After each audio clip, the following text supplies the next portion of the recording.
UP budget पर सपा प्रमुख अखिलेश यादव कहते हैं, बीजेपी ने अपने घोषणा पत्र में कहा था कि अगले 5 साल में किसानों को सिंचाई के लिए मुफ्त बिजली दी जाएगी।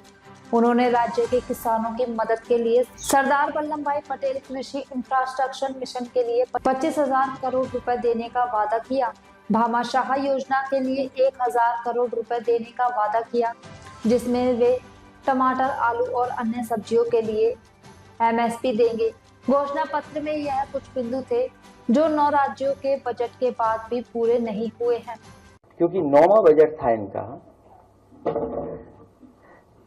यूपी नंबर 1 के लिए भाजपा का संकल्प पत्र और उनके संकल्प अगले 5 वर्षों में किसानों को सिंचाई के लिए मुफ्त बिजली उपलब्ध कराएंगे। ये पहला उनका संकल्प था। कितने बजट पेश हो चुके हैं? 9। पहला घोषणा पत्र का पहला है उनका शब्द ये।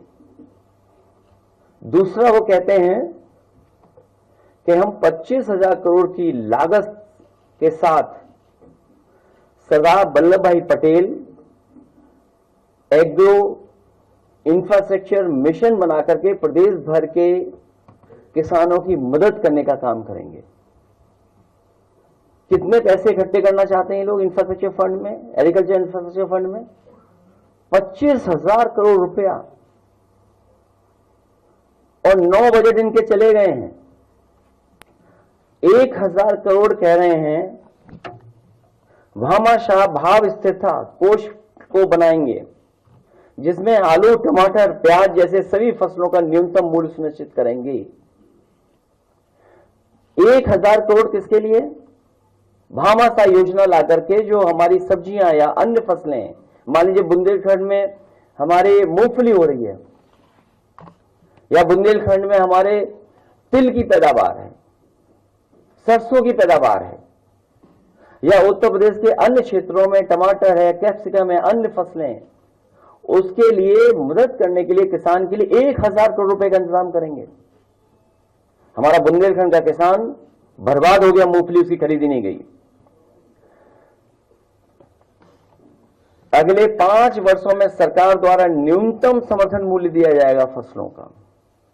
आप में से जानते होंगे कहां फसलों का न्यूनतम दाम मिलेगा? जो हमारे सरकार, जो समाजवादी सरकार में मंडियां बनी थी, उन मंडियों को अगर चौपट किसी ने किया तो इस सरकार ने चौपट कर दिया। कोई भी नई मंडी नहीं बनी है एक भी जहां किसान जाकर के अपनी एमएसपी ले सके। ऐसे तमाम उनके वो बिंदु हैं जो घोषणा पत्र में शामिल थे और 9 बजट के बाद भी हम देख रहे हैं। वहीं इन्होंने कहा कि हम गन्ना किसानों का अगर 14 दिन में भुगतान नहीं होगा तो हम उसमें इंटरेस्ट देकर के उनका भुगतान कराने का काम करेंगे। पहले दिन से ये सरकार कहती है कि हमने इतना पेमेंट किया है, इतना भुगतान किया है, एक बकाया नहीं बताते। और दूसरा, क्या कीमत बढ़ाई है गन्ने की, कितना रेट बढ़ाया गन्ने का, आज तक सरकार नहीं बता रही है। हमारे विधायक तमाम बैठे हमारे साथ, उसी गन्ना क्षेत्र से आते हैं, पंकज मलिक बैठे हैं।